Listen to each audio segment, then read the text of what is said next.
예, 오늘은 사무엘하 10장, 사무엘하 10장 강해 설교를 최순애가 준비한 거 지금부터 하겠습니다. 네, 오늘 사무엘하 10장 그 본장은 다윗이 암몬 사람, 다윗이 암몬인가 그 동맹인 수리아 사람과 벌인 그 전쟁을 다 기술을 하고 있어요. 다윗은 암몬 왕 한온에게 우호 사조를 보냈어요. 우호 사조를 보내는 거예요. 이 말씀은 1절부터 2절까지 있어요. 오늘은 다 사무엘하 10장이에요. 절만 얘기 드리고 말씀드리고 장은 뺄게요. 다 10장 똑같으니까요. 한온은 그 사절이 악이 가득한 그 뜻, 악의에서 파견되었으리라는 그 아주 야비한 추측하에 다윗의 그 사신들을 모욕했다고요. 모독하고 모욕한 거예요. 이 말씀은 3절, 4절에 기록이 다 되어 있습니다. 다윗은 이에 붕괴하고요. 암몬과의 전쟁 준비를 다 한 거예요. 다윗이. 전쟁 준비를 해야지 전쟁을 하지. 암몬과 전쟁을 하려고 다윗이 전쟁 준비를 다 하는 거예요. 다윗은 이에 열받은 거야. 다윗은 이에 붕괴하고 화났다 이거지. 열받았다 이거지. 다윗은 이에 붕괴하고 암몬과의 전쟁 준비를 했다고요. 6절 말씀에 다윗은 요압과 아비새를 보낸 그 전쟁을 암몬 사람의 그 땅에서 벌였고요. 모압과 아비새는 아주 큰 용기와 지도력으로서 전쟁에 임했어요. 이 말씀이 어디 있냐고요? 7절부터 12절까지 7절부터 12절까지 다 이렇게 있어요.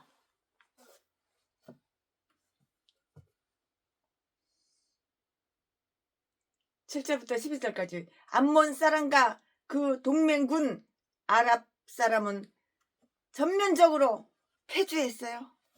패주. 13절, 14절에 기록이 이렇게 되어 있고요. 제 집결한 수리아 군대는 두 번째로 이렇게 패주하였는데요. 이 말씀은 15절부터 19절까지 기록이 다 되어 있습니다. 이와 같이 하여 다윗은 우호를 회복시키고 피해를 보상함으로써 자기 명성을 아주 진작시키게 되었다고요. 자, 그럼 지금부터 설교 제목은 암몬 족과의 전쟁! 암몬 족과 전쟁하는 거예요. 암몬 족과의 전쟁! 지금부터 본문 말씀은 사무엘하 10장 1절부터 5절까지. 1절. 그 후에 암몬 자손의 왕이 죽고 그 아들 한온이 대신하여 왕이 되니. 2절. 다윗이 가로되 내가 나하스의 아들 한온에게 은총을 베풀되 그 아비가 내게 은총을 베푼 것 같이 하리라 하고 그 신복들을 명하여 그 아비 죽은 것을 조상하라 하니라. 다윗의 신복들이 암몬 자손의 땅에 이름에. 3절. 암몬 자손의 방백들이 그 주 한온에게 구하되 왕은 다윗이 조객을 보낸 것이 왕의 부친을 공경함인 줄 여기셨나이까? 다윗이 그 신복을 보내어 이 성을 엿보고 탐지하여 함락시키고자 함이 아니니까? 4절. 이에 한온이 다윗의 신복들을 잡아 그 수염 절반을 깎고 그 의복의 중동 볼기까지 자르고 돌려 보내매. 5절. 혹이 이 일을 다윗에게 고하니라. 그 사람들이 크게 부끄러워하므로 왕이 저희를 맞으러 보내어 이르기를 너희는 시험이 자라기까지 여리고에서 머물다가 돌아오라 하니라. 아멘. 이거 본문 말씀입니다. 이 본문 말씀 가지고 오늘 최순희 목사가 강의 설교를 준비한 거 하겠습니다. 네, 여기에는 다윗이 자기의 이웃 곧 암몬 족의 왕에게 표한 큰 경의가 나온다고요. 1절 2절 말씀에 다윗이 이렇게 경의를 표하게 된 동기는 이전에 자기가 암몬의 선왕 나하스에게서 받았던 호의에 보답하려고 하는 마음 때문이었는데요. 다윗은 그 아비 나하스가 내게 은총을 베풀었다고 이렇게 말을 하면서 2절 말씀에 그러므로 그 아들에게 친절을 베풀며 우호적 관계를 유지해야겠다고 이렇게 결심을 한다고요. 이렇게 결심을 해요. 그는 근자의 무비보셋에게도 그 아버지를 위해서 은혜를 베풀고 만족을 느꼈었어요. 이와 같이 한 가지 자비스러운 행동을 통해서 얻어지는 아주 즐거움은 우리에게 또 다른 자선 행위를 권한다고요. 나하스는 이스라엘의 원수였고요.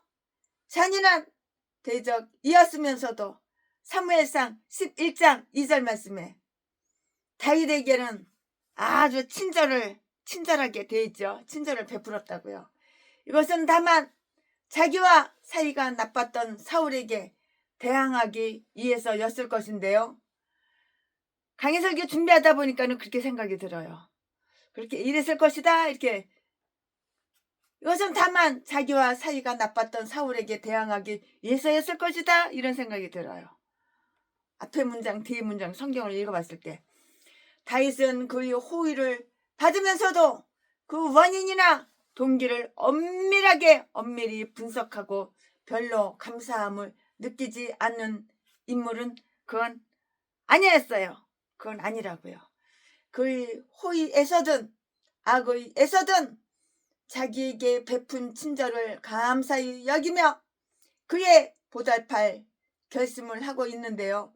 만약에 바리새인이 교만심에서 구제를 한다면 하나님께서는 그에게 상을 내리지 않으실 것이고요. 그렇지만 구제받는 자는 그 자선에 대해 감사를 돌려야 이건 마땅한 것이에요. 마땅하다고요. 고마운 줄을 알아야죠. 감사를 돌려야 마땅하죠. 하나님은 사람의 마음을 인간의 마음을 너무도 잘 아셔요. 이 최순의 생각에 뭐가 들어있는지 최순의 마음속에 뭐가 들었는지 간첩새끼 마음속에 뭐가 들었는지 다 알아요. 우리나라를 공산국가로 만들려고 하는 아주 독사 중에서도 왕독사 이 대가리 속에 생각 속에 마음 속에 뭐가 들었는지 하나님은 다 아셔요. 그러니까 우리 목사님들이 들고 일어나는 거예요. 이번 토요일날도 최순애는 당연히 가요. 근데 가져갈 게 없어요. 개척자금 2억 돈 다 떨어져서 이제 못 가요. 못 가지고 가요. 빈손으로 가요. 이번에는 또한 2달러짜리 뭉티기 없어요. 단 하나 주고 이제 없어요. 가져갈 거 아무것도 없어요. 몸뚱이만 가는 거예요.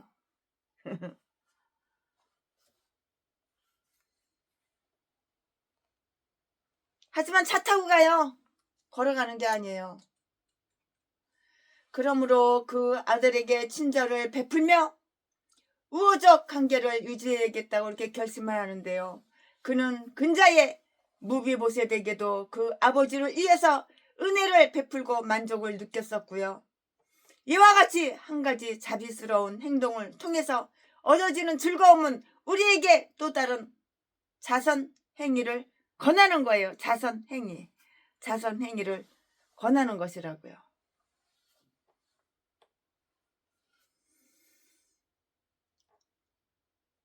이와 같이 한 가지 자비스러운 행동을 통해서 얻어지는 그 즐거움 우리에게 또 또 다른 자선 행위를 거는다고 말씀드렸잖아요. 방금. 나하스는 이스라엘의 원수였고요. 잔인한 대적이었으면서도 사무엘상 11장 2절 말씀에 다윗에게는 친절을 베풀었다고 그렇게 말씀드렸는데요. 이것은 다만 자기와 사이가 나빴던 사울에게 대항하기 위해서였다고 말을 했는데요. 다윗은 그의 호의를 받으면서도 그 원인이나 동기를 엄밀하게 분명하게 철두철미 분석하고 별로 감사함을 느끼지 않는 그런 인물은 아니었는데요. 그의 호의에서든 악한 뜻, 악의에서든 자기에게 베푼 친절을 감사하게 여기며 그에게 보답할 결심을 하고 있고요. 만약에 바리새인이 교만심에서 구제를 한다면 하나님께서는 그에게 상을 내리지 않으실 것이라고요. 그렇지만 구제받는 자는 그 자선에 대해서 감사를 돌려야 마땅한 거예요. 내가 구제를 받았어. 그러면 감사할 줄 알아야지. 감사하다는 말도 안 해. 그렇게 최순애가 3년 동안 한 달에 170만 원씩 3년을 갖다가 구제원금을 갖다가 개척해 줬는데 주다가 끊으니까 욕을 하는 거야. 그동안 한 달에 170만 원씩 구제원금 받아 처먹은 생각은 감사하다는 말도 안 하고 최순애 목사 부자인데 왜 끊냐고 이 소리 개소리만 짓는 거야. 볼까 싸가지가 없어. 인간이 발전되는 게 없어. 공짜만 좋아하고 공짜만 처먹는 것만 좋아하고. 그러니까는 끊었지. 겸손하고 감사한 줄 알았으면 계속 지금까지도 줬을 거야. 근데 이제는 줄 돈도 없어. 다 퍼다 날라가지고. 그의 호의에서든 악의에서든 자기에게 베푼 친절을 감사히 여기며 그에 보답할 결심을 하고 있는데요. 만약에 바리새인이 교만심에서 구제를 한다면 하나님께서는 그에게 상을 내리지 않으실 것이라고요. 상 안 내려. 그렇지만 구제받는 자는 그 자선에 대해서 감사를 돌려야 마땅한 거예요. 내가 구제를 받았어? 그러면 감사하다고 그래야지. 고마운 거를 알아야지. 구제원금을 3년 동안 한 달에 170만 원씩 개축교회. 전에 교회 월세 뭐 수도요금, 전기요금, 가스요금 하다못해 핸드폰 요금까지 다 합쳐서 170만 원 나가는 거 최순애가 3년을 대주는데 고맙다는 말 안 하고 이제 3년만 하고 이제 그만하고 끊을 거면 준다. 그러니까 욕을 하고 혈기 부리고 개지랄이야. 이 똥개 새끼. 이딴 것도 목사라고. 어휴, 차라리 뒤져버리는 게 낫지. 그래서 지금도 최순애가 끊기를 너무 잘했다. 그런 마음이 있지. 괜히 끊었다.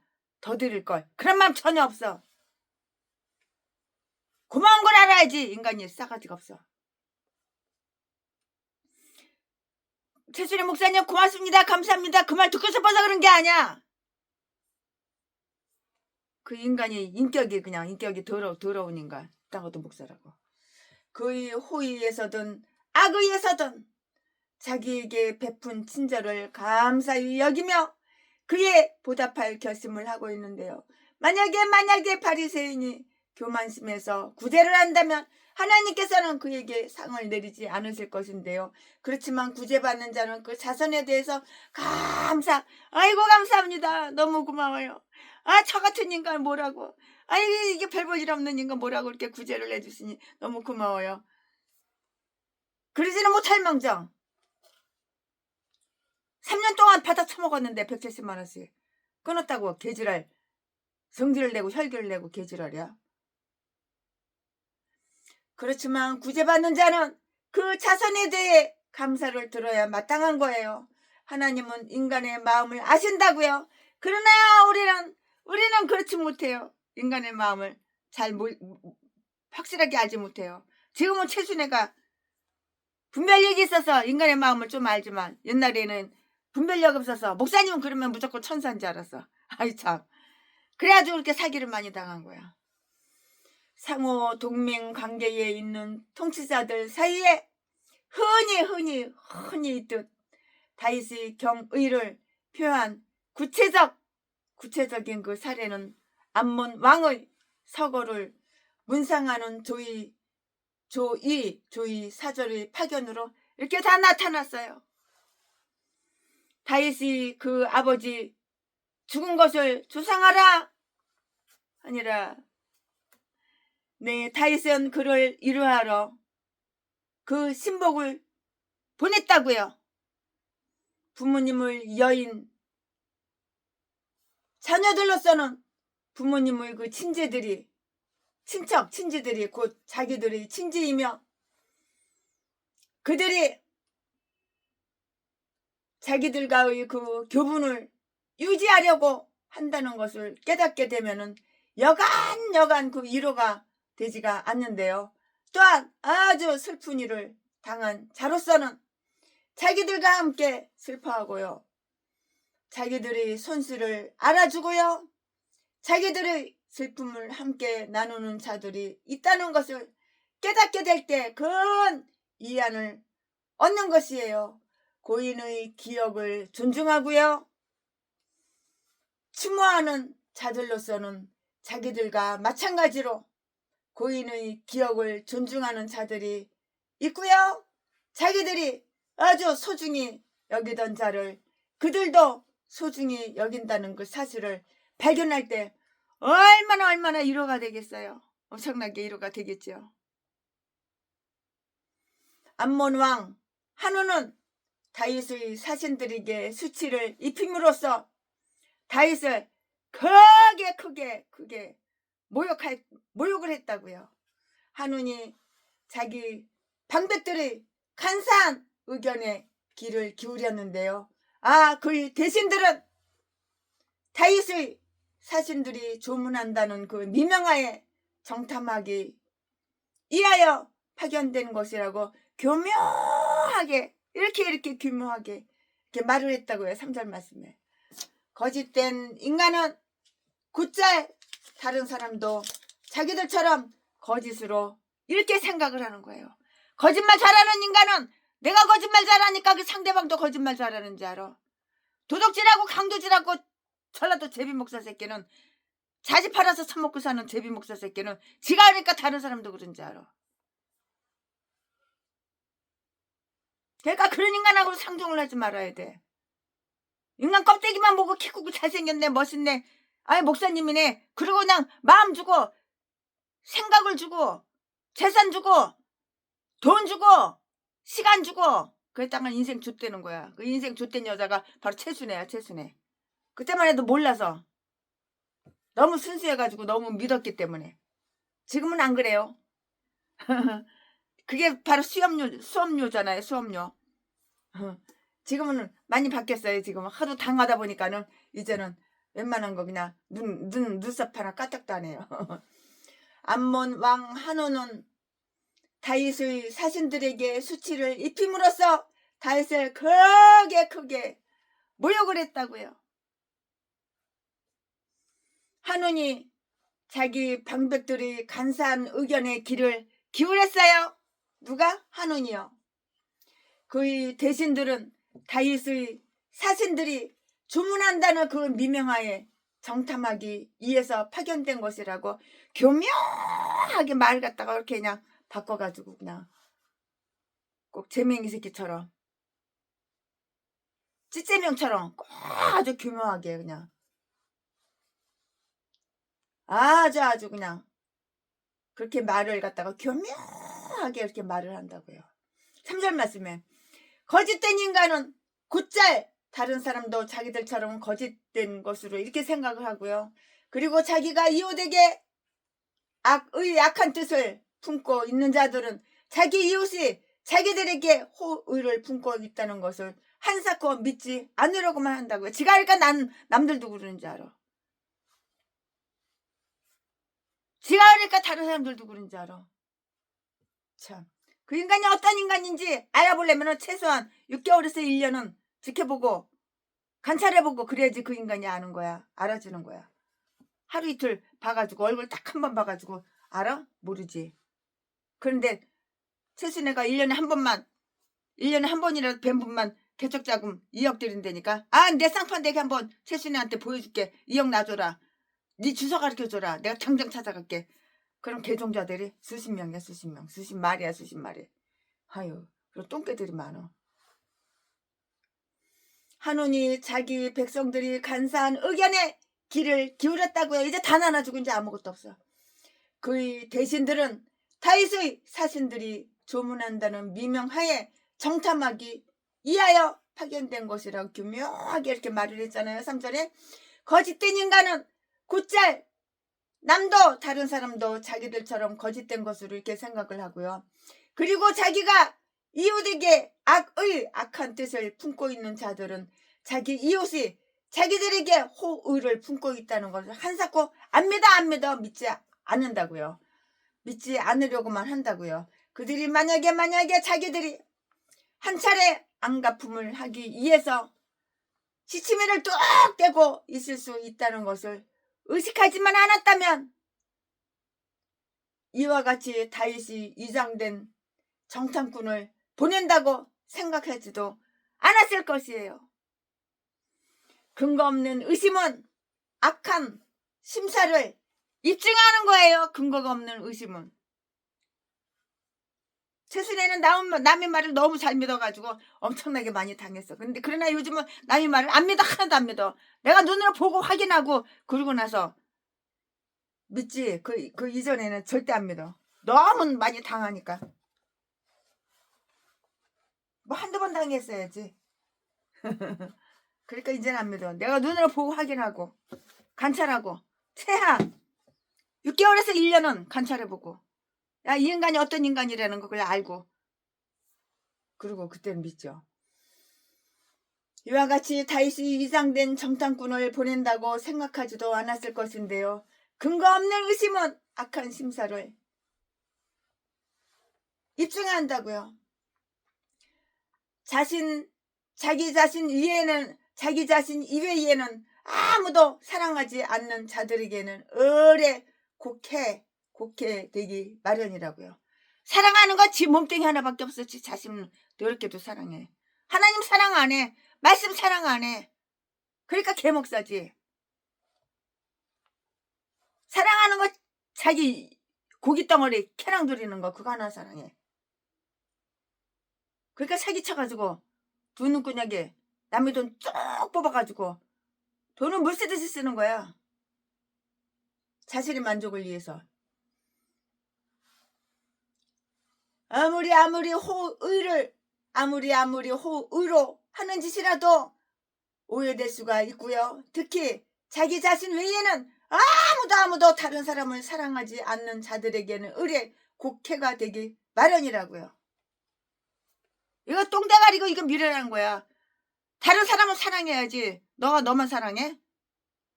네 핏줄만 사랑해? 네 새끼만 사랑해? 네 가족만 사랑해? 내 이웃을 내 몸과 같이 사랑하라는 하나님 말씀을 실천해야지 이게 목사지. 네 몸뚱이만 사랑하면 이게 목사냐?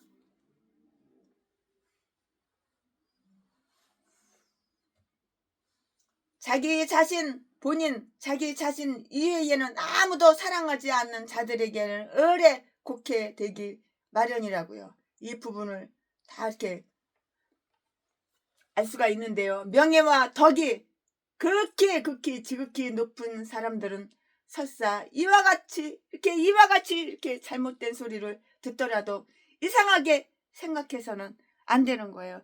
아리송해 이상해 이렇게 생각할 필요는 없다고요. 안 된다고요. 이렇게 이상하게 생각해서는 안 된다고요. 사랑은 악한 것을 생각하지가 않는 법이에요. 고린도전서 13장 5절 말씀에 사랑은 언제나 오래 참고 사랑은 언제나 온유하면 사랑은 시기하지 않으며 자랑도 교만도 아니하니 사랑은 악한 것을 생각하지 않는다고. 사랑이 없기 때문에 악한 것을 생각하는 거야. 고아 출신 돈 많은 여자라고 유혹해가지고 그 차지 몇 번 대여주고 25억이나 사기쳐가지고 쭉 빨아쳐먹고 개패듯이 패고 버리고 딴 여자한테 갈아타기를 700명 800명의 여자들. 이딴 새끼가 바로 목사야. 목사. 전라도 개목사. 전라도는 다 미친 개들 멍멍이들밖에 없어. 공산당이나 사랑하고 빨갱이나 사랑하고 이재명이나 사랑하고 문재인이나 사랑하고 우리나라가 공산국가 됐으면 좋겠다고 개소리나 지저대고 참 김대중이가 하나님보다 훨씬 더 위대하고 훨씬 더 능력 있다고 개소리나 지저대고 이렇게 싼 것들이 다 전라도에서 미친 것들 또라이들. 지금은 최순애가 전라도 개인간들하고는 상종을 안 해요. 지금은 고향이 어디가 그거부터 물어봐가지고 상종을 안 해요. 명예와 덕이 그렇게 높은 사람들은 설사 이와 같이 잘못된 소리를 듣더라도 이상하게 생각해서는 안 된다고요. 사랑은 악한 것을 생각하지 않는 법이에요. 고린도전서 13장 5절 말씀에 한우는 이런 간사한 의견을 받아들여서 비열하게도 다윗의 사신들을 학대했어요. 그는 아주 악한 인간이에요. 악하고 더러운 심사를 가진 사람처럼 행동했고요.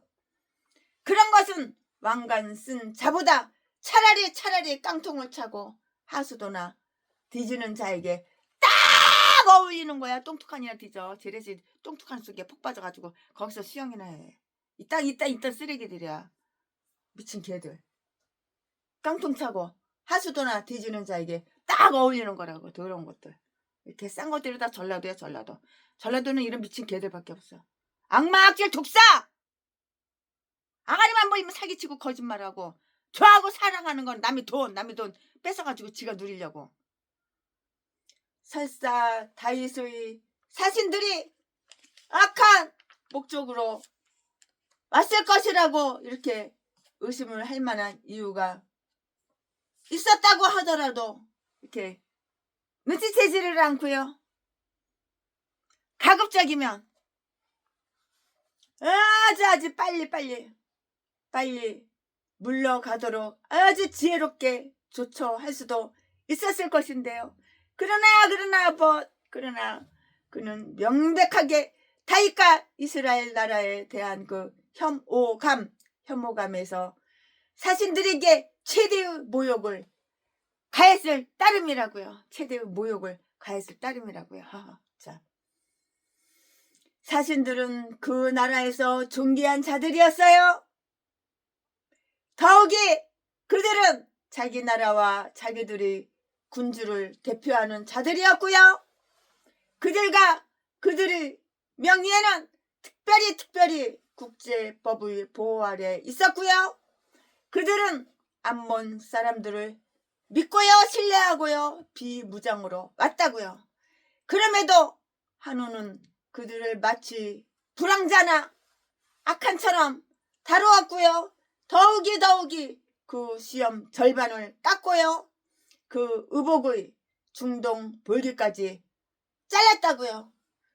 이런 처사는 그 사신들로 하여금 한운 자신의 신복들에게 수모와 조롱을 받도록 하기 위한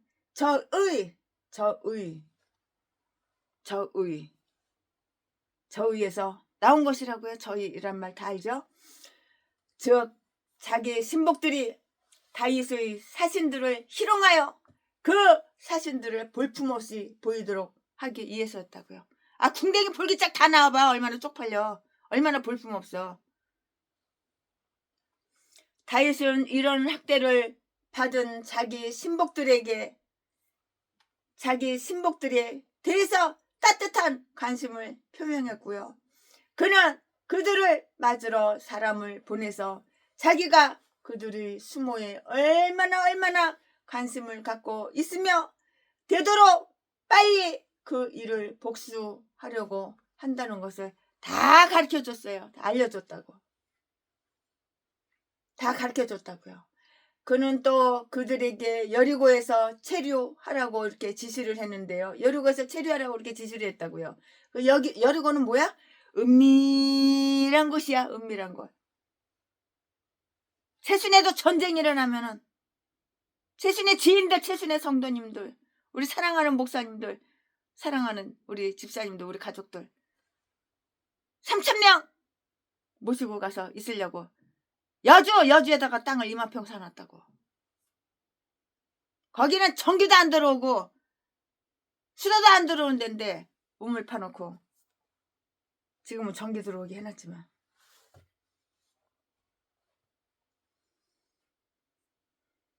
최순애하고 아주 가까이 있는 사람은 다 알아요. 어딘지 주소도 알고 여러 번 가봤어요. 그러나 최순애하고 가까이 최순애를 관심 있고 사랑하고 이런 사람은 아는데 최순애 돈만 사랑하고 최순애를 이용해 먹으려고 그러고 이딴 것들은 모르죠. 내가 말을 안 하죠. 또 가르쳐달라고 해도 안 가르쳐주죠. 주소 대라고도 주소 안 대지죠. 내가 뭐 또라이야? 주소 대게 그딴 거한테. 어떤 인간이지 모르는데 주소를 가르쳐줘? 참. 다윗은 이런 학대를 받은 자기 신복들에 대해서 따뜻한 관심을 표명했는데요. 그는 그들을 맞으러 사람을 보내서 자기가 그들의 수모에 얼마나 관심을 갖고 있으며 되도록 빨리 그 일을 복수하려고 한다는 것을 다 가르쳐줬다고요. 그는 또 그들에게 여리고에서 체류하라고 이렇게 지시를 했고요. 여리고는 어떻다고? 은밀한 곳이었다고. 최순애가 전쟁이 일어나면 지인들 모시고 가서 거주할 곳. 여주에 그 산속에 우물도 있고 수도문은 안 나오지만 지하수는 있어. 지하수 다 팔았어 최순애가. 그는 또 그들에게 여리고에서 체류하라고 지시를 했는데요. 여리고는 은밀한 곳이었다고요. 최순애가 거하는 그것도 은밀한 곳. 1년에 한두 번은 제가 가봐요. 그것은 그들이 사교장에 나올 그 기회가 별로 없는 곳이었는데요. 그는 절반이나 깎인 그들이 시험이 다른 시험만큼 길어서 그 시험이 길어서 아름답게 손질할 수 있게 될 때까지 거기 머물도록 이렇게 지시를 했어요. 시험이 막 이르니까 그냥 시험을 조금 길어가지고 아름답게 예쁘게 이제 이렇게 손질할 수 있을 때까지 거기 머무러라 이렇게 지시를 한 거예요. 5절 말씀에 유대인들은 나이가 많고요 엄숙한 외모를 명예로 이렇게 생각하여서 시험을 이만하게 남자들은 길렀어요. 여자들은 시험이 없지만 남자들 시험을 이만하게 길렀다고요.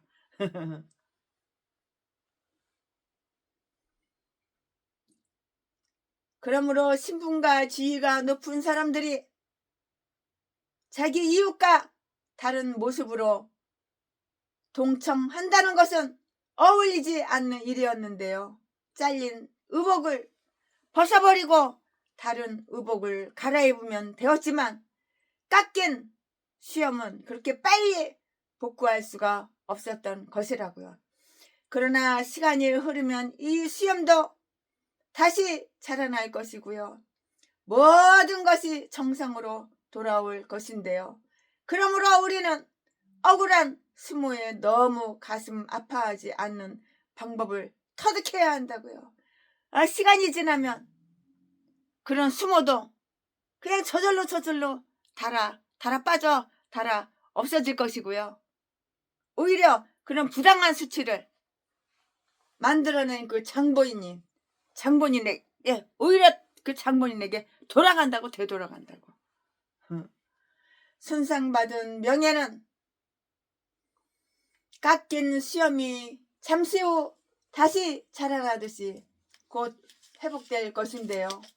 하나님께서는 내 의를 빛같이 이렇게 나타내실 것이라고요. 그러므로 참으며 그를 기다리라. 그냥 참는 거야. 참고 이제 기다리는 거야. 시편 37편 6절 7절 말씀에 다윗이 암몬 왕에게서 이런 모욕을 당함으로써 얼마나 억울하고 분할까. 다윗이 모욕을 당했으니까. 다윗이 암몬 왕에게서 이런 모욕을 당함으로써 이 교황에게 구애하고 아첨한 덕을 톡톡히 안갚음 당했다고 이렇게 생각을 하는데요. 안갚음 당했다고 이렇게 생각을 한다고요. 다윗은 암몬 왕이 이스라엘의 숙적이라는 것을 잘 알고 있었으며 나하스가 그 아들 한운처럼 야베스 길르앗 사람들이 오른쪽 눈을 뽑아버리겠다고 이렇게 했을 때, 오른쪽 눈가를 갖다 뽑아버린다고 이렇게 했을 때, 그것이 온 이스라엘을 모독하겠다는 사무엘상 11장 2절 말씀에 의도였다는 것을 기억할 수도 있었을 것이라고요. 눈가를 갖다 오른쪽 눈가를 뽑아버려? 그는 그토록 원한 깊은 집과 앙심 품은 족속한테서 선한 대접을 기대해서는 안 되었던 것인데요. 암몬 사람은 여호와의 총회에 들어오지 못할 민족이었고요. 심지어 그들에게 속한 자는 10대라도 여호와의 총회에 들어오지 못할 것이었다고요.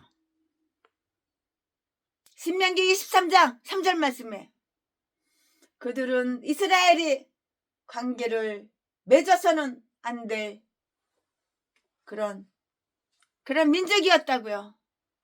그런데도 다윗은 왜 그들과 우호를 맺으려고 안달이 났단 말인가? 아멘. 지금부터는 설교 제목이 바뀌어요. 본문 말씀이 바뀌어요. 지금부터 설교 제목은 암몬 사람, 암몬인과 아랍인의 패주, 암몬 사람과 아랍 사람의 패주, 암몬인과 아람인의 패주. 지금부터 설교 제목은, 지금부터 본문 말씀은 사무엘하 10장 6절부터 14절까지. 6절. 암몬 자손이 자기가 다윗에게 미움이 된 줄을 알고 사람을 보내어 벨르홀 아람 사람과 소바 아람 사람의 보병 이만과 마아가 왕과 그 사람 1천과 돕사람 1만 2천을 고용한지라. 7절. 다윗이 듣고 요압과 용사의 온 무리를 보내매. 8절. 암몬 자손은 나와서 성문 어귀에 진을 쳤고 소바와 룹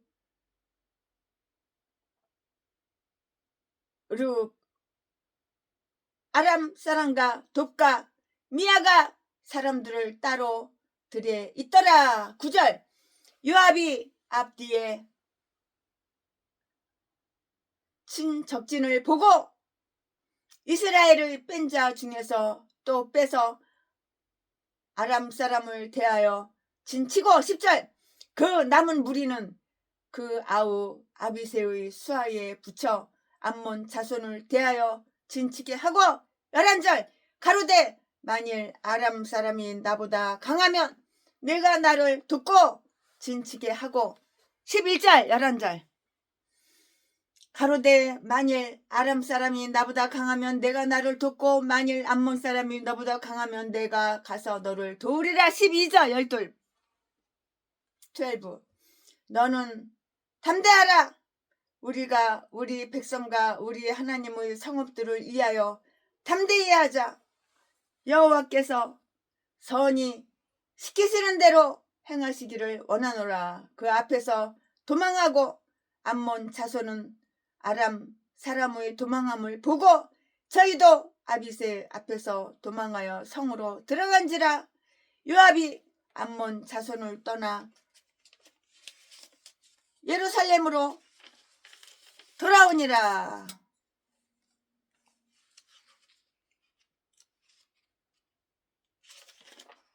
아멘. 여기까지 본 말씀입니다. 이 본 말씀 가지고 또 강의 설교를 쭉쭉쭉쭉 이어서 할 거예요. 네, 여기에는 암몬 사람의 전쟁 준비가 다 기록이 되어 있어요. 어디에? 6절에 다 기록이 되어 있어요. 그들은 자기들이 다윗에게 몹시 미운 존재가 되었으며 그는 정당한 분노를 면할 수 없다는 것을 다 알았고요. 이것은 그들이 이미 사신들을 학대할 때 예견했던 그러한 일이었다고요. 왜냐하면 사신에게 대한 모욕은 바로 설전포고였으며 다윗에게 대한 대담한 도전이자 당돌한 모욕이었기 때문이라고요. 그러나 그때는 그들이 자기들이 수천 명으로서는 다윗의 상대가 되지 못한다는 점을 미처 생각하지 이렇게 못했던 것 같은데요. 왜냐하면 그들은 이제야 자기들이 다윗의 적수가 되지 못함을 다 깨닫고요.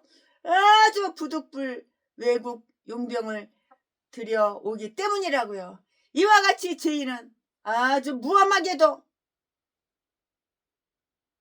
엄격하게 무엄하게도 하나님을 격동시켜 자신을 하나님의 진노하심에 노출시키면서도 그가 자기들보다 강한 자라는 것을 생각하지를 않는 것이에요. 아이 참. 고린도전서 10장 22절 말씀에 암몬인들은 먼저 수모를 주었어요. 그래놓고도 그들은 먼저 군대를 일으켜서 그 도발을 합리화시키려고 들었다고요. 그들이 만약에 자기 자신을 낮추고 다윗의 용서를 구했다면 아마도 그런 허물은 떳떳하게 지워져서 서로 만족을 하게 되었을 것이고요. 그러나 그들은 자기들이 한 일을 고집하기로 굳게 마음을 가졌고 그런 행동은 결국 자멸을 불러들인 그런 꼴이 되었다고요. 다윗군의 신속한 공격이 다 묘사가 돼요. 어디서? 7절 말씀에 다윗은 암몬 사람의 전쟁 준비를 다 귀로 들었는데요. 귀로 듣자 전쟁 준비를 듣자 요압에게 큰 군대 대군을 거느리고요. 가서 그들을 공격하라고 이렇게 명령을 했다고요. 공격하라고 이렇게 명령했다고요. 다윗의 자손 예수와 전쟁하는 자들은 먼저 도발할 뿐만이 아니고요. 전쟁도 먼저 시작하는 거예요. 왜냐하면 그는 은혜를 베푸시기 위해서 기다리시지만 이사야서 30장 18절 말씀에 그들은 스스로 강하게 하여 그를 대적하기 때문이라고요. 그러므로 하나님께서는 그들이 회개치 않으면 칼을 가신다고 시편 7편 12절에 말했어요. 회개 안 하면 칼을 간다고. 하나님이 칼을 간다고. 칼로다가 푹 찔러서 죽이는 거야. 그거 몰라? 회개해야지. 전라도 개목사는 도둑질하고 강도질하고 사람 때려가지고 돈만 쫙 뺏고 재산 뺏고 사기쳐가지고 남의 돈 뺏었으면서 개뼈에서 패가지고 피부먹을 만들어 놓고 뼈 부러뜨려 놓고 그러면서 나는 회개할 거 하나도 없어. 그건 전라도 기질이지. 그럼 돈 필요한데 그럼 돈 벌러 나가냐 힘들게? 칼로다가 사람 몇 번 쑤셔. 그럼 돈이 나오잖아. 이런 개소리 하겠다. 이딴 게 목사야 이딴 게. 전라도는 다 이런 미친 개들밖에 없어. 그리고 다른 목사님들 있는 데서는 아주 점잖은 척 아주 의인인 척 얼굴 표정 하나 안 바뀌고 쇼를 했어요.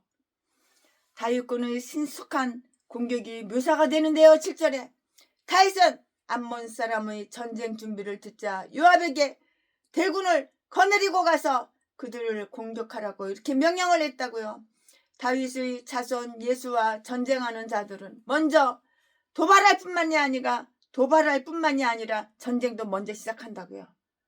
왜냐하면 그는 은혜를 베푸시기 위해서 기다리시지만 이사야서 30장 18절 그들은 스스로 강하게 하여 그를 대적하기 때문인 것이에요. 이유가 바로 여기에 있는 거예요.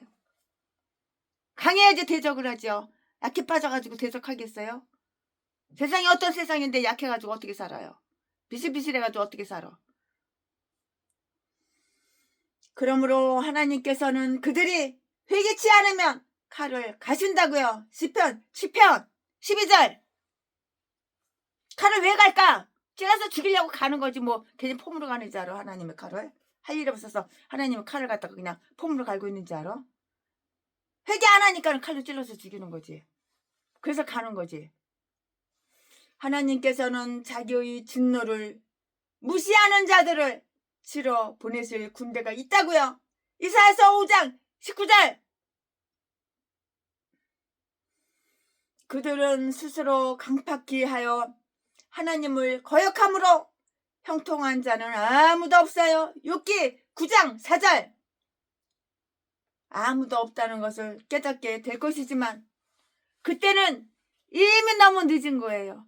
때는 늦으리 짜자자자잔짠. 이미 늦었다고. 그 깨달 때는 이미 너무 늦었다고. 전쟁 장소를 암몬 땅으로 잡고 그들이 성문 어귀에서 싸우게 한 다윗은 참 머리가 똑똑하고 영리하고 총명하고 명숙하고 지혜로웠다고. 사람이 지혜가 있어야 되는 거야. 성문은 암몬 사람의 수도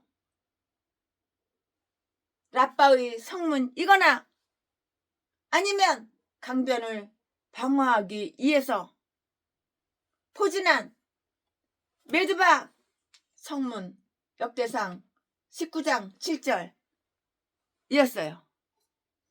전쟁의 공포와 피해는 너무나 엄청나기 때문에 선한 군주라면 누구나 백성을 아끼는 마음에서 되도록 많이 떨어져서 아주 멀리서 전쟁을 하려고 할 것이 분명하죠.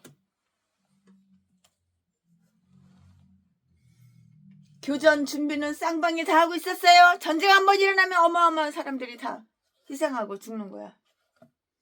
이스라엘의 대적들은 정군을 양군으로 나누었고요. 암몬군은 성문에 포진하여 정면으로 이스라엘 군을 대적하게 되었으며 용병으로 불러온 아람군은 멀리 들에 포진하여 이스라엘의 측면이나 후군을 담당하기로 이렇게 되었다고요. 이렇게 되어 있었다고요. 8절 말씀에 요압의 지상답게 적군의 의도를 재빨리 눈치채고 재빨리 간파하고 자기 군대도 양분하였는데요. 그는 정예병을 자기 수하에 배치시켜 수리 아인을 대적하게 하고 9절 말씀에 나머지 군사는 자기 동생 아비새의 그 수하에 붙여서 암몬 사람과 싸우도록 이렇게 수배하였다고요. 10절 말씀에 그는 아마 아람군이 용병이므로 전쟁에 더 능하고 훌륭한 군대라고 이렇게 판단을 했을 것인데요. 요압은 적군의 전쟁 준비가 너무나 잘 된 것을 보고요. 그때만큼 자기 지혜와 용기가 시련을 겪는 때가 없다고 이렇게 생각을 했어요. 생각을 그렇게 할 수밖에 없잖아요. 전투에 앞서서 요압이 행한 그 연설이 있는데요. 이 말씀은 11절, 12절에 기록이 되어 있고요. 그 연설은 길지 않지만 적절하고 아주 용감해요. 그렇게 긴 거는 아니에요. 길지는 않아요. 하지만 딱 적절하잖아요. 그리고 용감하다고요. 그는 슬기롭게도 자기 동생 아비새에게 일꾼을 맡기되 전력의 분산으로 전투력이 약화되지 않게 하며 어느 쪽이든 고전하는 쪽을 돕기로 이렇게 약속을 해요.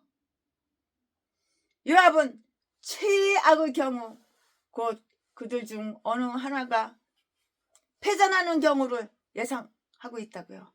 그럼 전쟁이 이렇게 했으면 둘 중에 하나 패전하지, 둘 중에 하나 지지, 둘 다 이겨? 그렇지는 않잖아요. 그럴 경우에는 신호를 따라서 구원군을 파견하기로 이렇게 약조한 것인데요. 상부 상조는 형제의 의무임을 아주 명심하자고요. 아람 사람이 나보다 강하면 내가 나를 돕고 암몬 자손이 너보다 강하면 내가 너를 도우리라. 예수 그리스도의 군사들은 이와 같이 영적 전투에서 서로의 손을 강하게 하는 거예요. 강하게. 강해야지 살아남지. 비슬비슬하면 살아남아. 은혜를 통해서 시험을 이기는 자들은 시험받는 자를 권면하고 위로하고 위해서 기도를 해야 하는 것이에요. 당연하죠. 당연하죠. 기도해야죠. 돌이킨 후에 너는 내 형제를 굳게 하라. 누가복음 22장 32절 말씀에 우리 몸의 각 지체들도 서로 도움이 되고 있다고요. 고린도전서 12장 21절 말씀에 그는 자기 동생과 전 장병을 그는 자기 동생들과 전 장병을 격려하여 전력을 다해서 전쟁에 임하라고 이렇게 권면을 하는데요. 그런 이함은 참 용기를 불러일으키는 그런 법이고요. 요압은 앞뒤의 전선이 자기들에게 불리한 것을 보자 명예로운 퇴각을 명령하기는커녕 자기 부하들의 사기를 붙들어 더욱 용맹스럽게 이렇게 만들었다고요.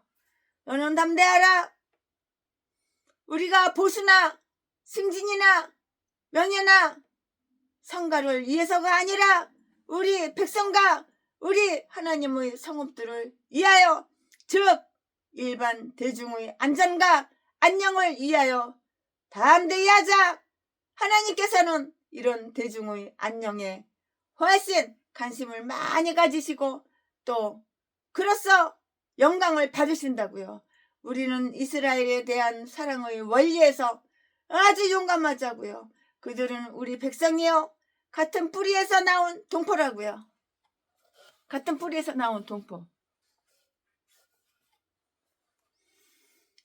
우리는 그들을 위해서 훈련을 받고요, 월급을 받는 거예요. 급료를 받는 군사라고요.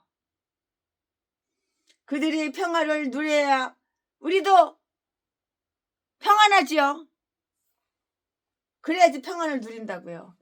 또 우리는 하나님께 대한 사랑의 원리에서 용감하자고요.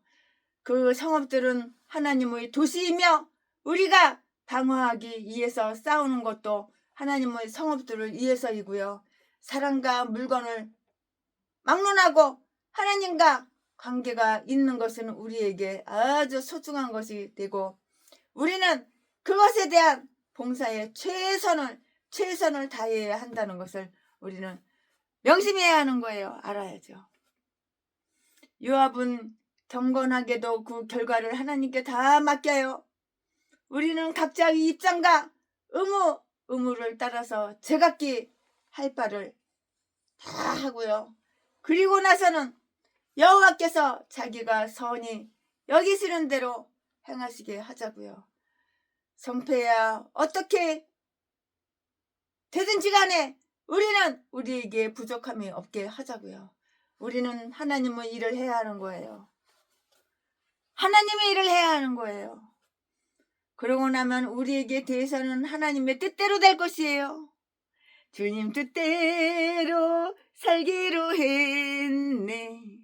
주님 뜻대로 살기로 했네. 주님 뜻대로.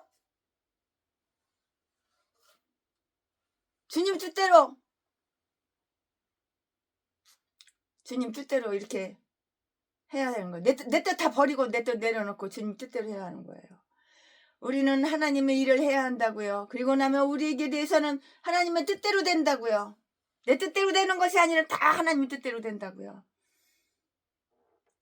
그걸 불평 가질 필요 없어요. 하나님, 나는 그게 싫을 테니까요. 내 뜻은 이럴 테니까는요. 하나님 뜻 버리고 내 뜻대로 해주세요. 그러니까 개목사예요. 그거는 내 뜻 버리고 내 뜻 내려놓고 하나님 뜻대로 해야지. 이게 훌륭한 성령 충만한 목사님이고 주의 종이지. 우리는 의무의 이행을 본분으로 삼을 때 최대의 만족감으로 그 결과를 하나님께 맡길 수가 있는데요. 우리의 용기가 하나님으로 하여금 우리를 형통케 하지 않을 수 없게 만든다고 이렇게 생각하지 말고요. 그가 원하시는 대로 행하실 것으로 이렇게 생각하며 하나님 자신의 방식과 시기에 구원을 이루어 주실 줄로 이렇게 소망을 해야 되는 거예요. 이렇게 소망을 해야 된다고요. 요압은 아랍 사람과 암몬 사람의 동맹군에게서 승리를 거두었다고요. 이 말씀은 13절 14절이 다 있는데요. 그는 최악의 경우에 대비했고 아람군과 암몬군이 자기로서 너무 강할 것이라는 것도 가상했었지만 11절 그 결과는 자기가 그들에게 너무 강한 적수로 이렇게 나타났어요. 좌절에 대비함으로써 성공이 방해받는 일은 없다는 것을 우리는 유의해야 하는 거예요. 먼저 아람군이 요압에게 괴멸되었고요. 그 다음에 암몬군은 아비새에게 패주를 당했잖아요. 암몬 사람은 아람군이 패주하자 전혀 싸우지도 않았어요. 싸우지도 않고 성 안으로 톡 갔어요. 그냥 걸음아 나 살려라 뒤질까봐 걸음아 나 살려라고 도망친 것처럼 이렇게 도망쳤다고요. 그렇게 보여요. 도망친 것처럼 이렇게 보여요. 등 뒤에 도망쳐 들어갈 성이 있다는 것은 병사에게 유혹이 되고요. 사람이 싸우느냐 도주하느냐 하는 것과 싸우느냐 죽느냐 하는 것은 별개의 일이에요. 따로 굿바. 아멘. 지금부터는 설교 제목이 바뀌어요. 본문 말씀이 바뀌어요. 지금부터 설교 제목은 다시 패한 아람 구원. 지금부터 본문 말씀은 사무엘하 10장 15절부터 19절 15절 아람 사람이 자기가 이스라엘 앞에서 패하였음을 보고 다 모임에 16절 하닷 에셀이 사람을 보내어 강 건너편에 있는 아람 사람을 불러내매 저희가 헬람에 이르니 하닷 에셀의 군대 장관 소박이 저희를 거느린지라. 17절 혹이 다윗에게 구하매 저가 온 이스라엘을 모으고 요단을 건너 헬람에 이름에 아람 사람들이 다윗을 향하여 진을 치고 더불어 싸우더니. 18절 아람 사람이 이스라엘 앞에서 도망한지라. 다윗이 아람 병거 700승의 사람과 마병 4만을 죽이고 또 그 군대 장관 소박을 치매 거기서 죽으니라. 19절 하댓 에셀에게 속한 왕들이 자기가 이스라엘 앞에서 패함을 보고 이스라엘과 화친하고 섬기니 이러므로 아람 사람들이 두려워하여 다시는 암몬 자손을 돕지 아니하니라. 아멘. 이거 지금 본 말씀입니다. 이 본 말씀 가지고 또 나머지 강의 설교 이어서 쭉쭉쭉쭉 하겠습니다. 네, 여기에는 실추된 명예를 회복하고요. 아주 승승장구하는 다윗의 군을 지지하기 위한 아람군의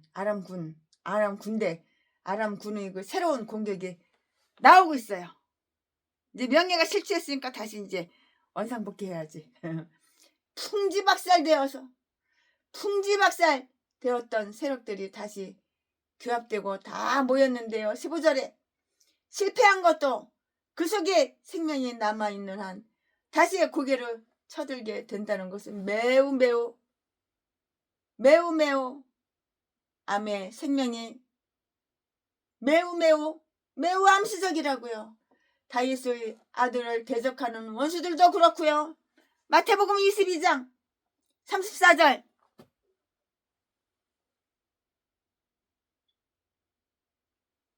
요한계시록 19장 19절 이들 패잔한 아람 군은 자신의 부족성을 다 의식하고요. 아, 내가 부족하구나. 그 의식하는 거 의식하고요. 강 건너편에 있던 그 동맹국가 속국에게 원주해주세요. 아, 나 어려워, 나 힘들어. 후앙 이렇게 대목사들처럼 동맹국가 속국에 있는 원주 한 푼도 도와주시오. 동양 한 푼 줍시오. 원조를 청하였다고요. 16절에. 그리고 이렇게 새 병력을 보충하자고요.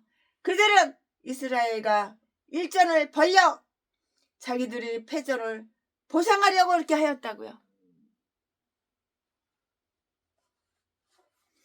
그러나 그들은 여호와의 뜻을 알지 못했어요. 왜 몰랐냐고? 왜 여호와의 뜻을 알지 못했냐고? 왜냐하면 여호와는 곡식단을 타작마당에 모음같이 그들을 다 이렇게 저렇게 모으셨기 때문이에요. 이런 아람인의 시도는 다윗의 경계와 용맹 앞에서 다 수포로 돌아가 버렸어요. 돌아가 버렸다고요. 다윗은 그들이 개교를 간파했다고요. 그는 그들이 공격할 때까지 기다리지 않기로 작정하고요. 친히 군대를 영솔하여 요단강을 건넜으며 17절에 대접전, 큰 접전, 큰 전쟁, 대접전 끝에 아람군을 괴멸시켜버렸다고. 괴멸, 박살내는 거야. 콩가루 만들어버리는 거야. 18절에 역대상 19장 18절과 역대상 19장 18절과 비교할 때 여기에서 살해된 자는 병거가 70승 말이 700마리가 죽었어. 병거가 70승 타고 있던 7,000명 보병 4만 명 다 죽어버렸어. 싸그리. 어마어마하지 않아요? 병거가 70승 타고 있던 7,000명과 보병 4만 명인데 싸그리 다 죽었다고. 이 전투에서 아람군의 총수도 전쟁에서 죽었어요. 전사했다고. 전사했고 다윗이 승전고를 올리며 개선했을 것은 의심할 여지가 없는 거예요. 하나님은 다윗과 함께 하니까는 이렇게 전쟁을 일으켜도 다윗이 항상 승전하는 거야. 다윗이 항상 이기는 거야. 인간들한테 잘 보일 필요 없어. 하나님 한 분한테만 잘 보이면 돼. 인간들 의식할 필요 없어. 하나님 한 분만 의식하면 되는 거야.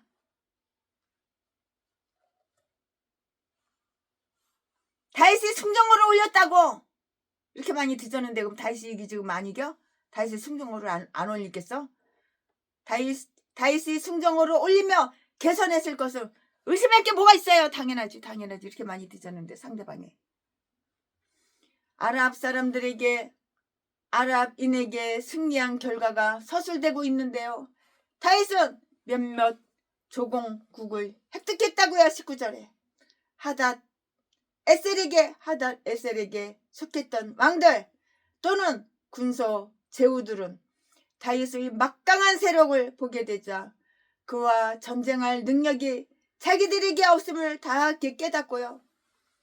이스라엘과 화친하며 또 그들에게서 보호를 받을 수 있으므로 이스라엘을 상대했는데요.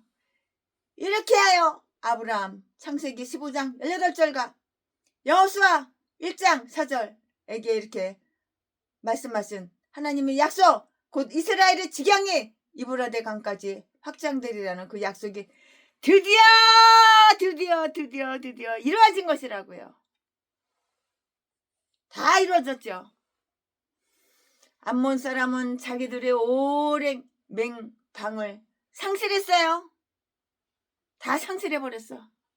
암몬 사람들은 자기들의 오랜 맹방을 맹꽁이처럼 이렇게 맹방을 상실했다고요. 아람 사람들이 두려워하여 다시는 암몬 자손을 돕지 아니하더라.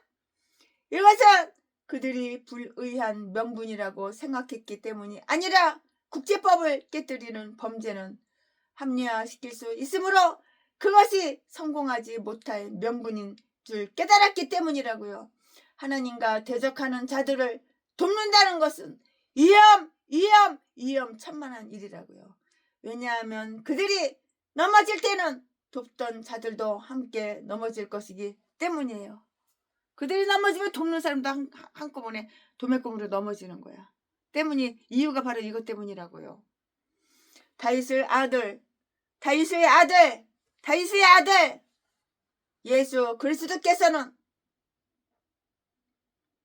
예수 그리스도가 그 다윗의 그 줄기 그 뿌리에서 그 씨에서 나왔잖아요. 그러니까 다윗의 아들이라고 여기서 표현을 한 것 같은데요. 말씀에 다윗의 아들 예수 그리스도께서는 그의 모든 종들 곧 선지자들을 유대 교회와 유대 민족에게 보내신 뒤 신약 시대에도 자기 사자들 곧 사도들과 제자들을 다 보내셨다고요. 그러나 유대 사람들, 유대인들은 한운이 다윗의 신복을 모욕하고 조롱했듯이 그리스도의 사자들을 욕보이고 학대하며 죽여 살해하기까지 이렇게 했다고요. 저희 불의의 양을 채우며 구제할 길 없는 파멸을 초래한 것도 다 이거 이 때문이었다고요. 마태복음 21장 35절, 마태복음 41장, 마태복음 21장 35절 41절, 마태복음 22장 7절, 역대하 26장 16절 말씀을 읽어보시고 참조해보시고 비교해보시면 되겠어요. 왜냐하면 예수 그리스도께서는 자기의 사역자들에게 가해진 모욕과 피해를 자신에게 대한 것으로 간주하셔서 그들에게 보응하고 복수하실 것이기 때문이라고요. 아멘. 최순애 목사가 강해설교 준비한 것은 여기까지가 끝입니다. 아멘, 아멘, 아멘. 오늘 강해설교 준비한 것은 여기까지가 끝입니다. 날 구원하신 주 감사, 모든 것 주신 감사, 지난 추억이 내 감사, 주 내 곁에 계시네, 향기로 봄철의 감사, 외로운 날 감사, 사라진 눈물도 감사, 나의 영혼 평안해. 잠시 광고 하나 할게요. 최순애가 한 달에 2천만 원씩 개축교에 월세를 다 내줬어요. 근데 최순애가 이번에 쓰러졌잖아요. 실신했잖아요. 그리고 나서 있는 거 없는 걸 탈탈탈탈 다 은행에 통장 다 뒤져가지고 이 은행 저 은행 좌우지간 돈 탈탈탈탈 털으니까는 26억 5천만 원이 나왔다고 그랬잖아요. 거기다가 달러 2달러짜리 라면 박스로 한 절반 좀 넘게 있는 것까지 하다못해 금만지 금목걸이 뭐 하다못해 그냥 다이아몬드까지 싹 다 드렸다고 그랬잖아요. 이제는 여러분들한테 이제는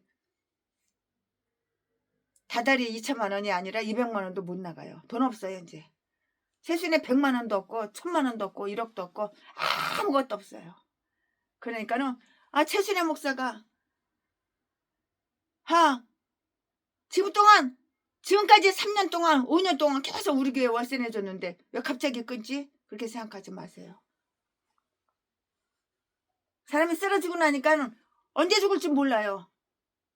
그 쓰러질 때 기억이 전혀 없어요. 나는 천국에 와 있는 줄 알았어요. 쓰러졌을 때. 이 꿈인지 생신인지 내가 서 있는데 앉아 있는 것인지 서 있는 것인지 그거 몰라요. 내가 앉아 있는데 누워 있는 것인지 걸어가고 있는 것인지 차 타고 있는 것인지 비행기 타고 있는 것인지 잠자고 있는 건지 꿈속인지 몰라. 사람이 그렇게 의식이 없어요. 갑자기 의식이 가버려요. 맛이 가버려요. 사람은 목숨이 끊어지고 죽는 게 그게 슬픈 게 아니야. 지옥 가는 게 슬픈 거야. 그러니까 여러분들한테 이제는 매달 내주던 교회 월세 대신 내줬던 거 그거 이제 못 내드려요. 이제 끊어져. 그러니까 그렇게 하시고 최순애한테 전화해가지고 왜 이번 달에는 월세가 안 들어왔냐고 왜 안 주냐고 그런 소리 이제 하지 마세요. 이제 안 드려, 이제 안 드려. 끝! 끝! 내가 끝났다고 그랬죠? 최순애는 한번 말하면 끝이에요. 최순애 입에서 말이 나가면 그게 바로 법이에요. 말을 바꾸고 번복하고 말을 이랬다 저랬다 이랬다 그런 간사스러운 인간 절대 아니에요. 최순애를 겪어본 사람들은 다 알아요. 얼마나 고지식하고 얼마나 강직하고 한다 그러면 하는 사람이고 안 한다 그러면 아는 사람이지. 이랬다 저랬다 변덕 부리고 오는 사람 아니에요. 이제 돈 못 드려요. 월세 대신 못 드려요. 그리고 한 150명 정도 신학생들 최순애가 지금까지 핸드폰 요금 대신 내줬는데 이제 그것도 못 내줘요. 끝! 네가 벌어서 네가 내 이제. 알바를 하든지 뭘 하든지 네가 벌어서 네가 내 이제. 광고 여기까지 끝! 날고 하신 주 감사 모든 것 최순애 이제 돈 없어. 100만 원도 없고 1000만 원도 없고 1억도 없고 아무것도 없어. 하지만 라면은 있어. 라면은 3개 있어. 쌀도 2바가지 있어. 김치도 1바가지 있어. 그러면 돼. 쌀 떨어지면 또 누군가 쌀 갖다가 또 갖고 와. 김치 떨어지면 누군가 또 갖고 와. 라면 떨어지면 누군가 또 갖고 와. 국수 떨어지면 누가 또 국수인가 누군가 갖고 와. 그러면 돼. 날고 하신 주 감사 모든 걸 주신 감사 지난 추억이 내 감사 주 내 곁에 계시네 향기로 봄철의 감사 외로운 날 감사 사라진 눈물도 감사 나의 영혼 평안해. 하루에 뭐 검사비가 100만 원 들어가. 뭐 CT 찍지, 초음파 찍지, MRI 찍지, 뭐 뇌파 검사하지, 뭐 검사하지, 뭐 검사하지. 피를 이쪽 팔에만 해도 5번이 넘게 뽑아가고 이쪽뿐만 해도 5번이 넘게 뽑아가고 뭐 별의별 검사를 다 해. 아이고 그래도 싸네. 종로 상가 11번 출구 로얄 혈관 의원 거기에서 머리부터 발바닥까지 다 검사할 때 4년 전에 그때는 600만 원 주고 했는데 이번에는 300만 원밖에 안 들어간 것 같아. 하루에 100만 원씩 3일 동안 했으니까. 근데 내일 아니면은 내일인가 모레인가 이제 결과 보러 가요. 아무 걱정 없어요. 하나님께서 나를 계속 쓰실 것 같으면은 쓰실 것이고 천국에 데려가실 것 같으면 데려가실 거고 하나님 마음이니까. 난 내 거 아니야. 최순애 거 아니야. 하나님 거야. 주인이 따로 있어. 응답하신 기도 감사 거저하신 것 감사 헤쳐나온 풍랑 감사 모든 것 채우시네 아픔과 기쁨도 감사 절망 중 이로 감사 증량 못할 은혜 감사 크신 사랑 감사해 길가에 장미꽃 감사 장미꽃 가시 감사 따스한 가정 희망 주신 것 감사 기쁨과 슬픔도 감사 하늘 평안을 감사 내일의 희망을 감사 영원토록 감사해. 아멘 아멘 아멘. 예수로 나의 구주 삼고 성령과 피로써 거듭나니 이 세상에서 내 영혼이 하늘의 영광 누리도다.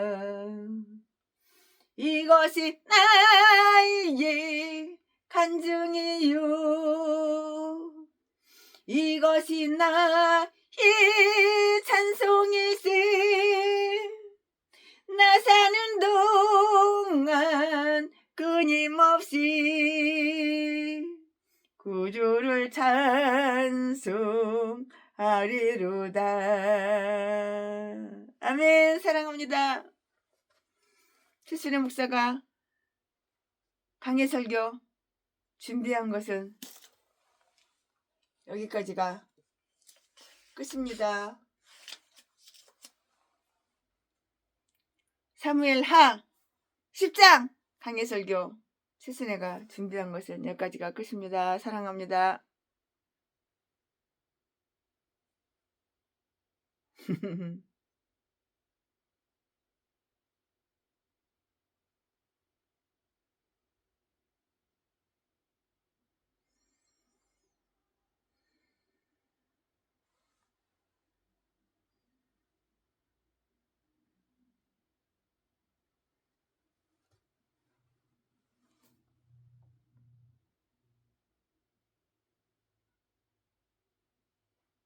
사랑합니다. 나의 하나님 사랑합니다. 그것뿐이에요. 사랑합니다. 존경합니다.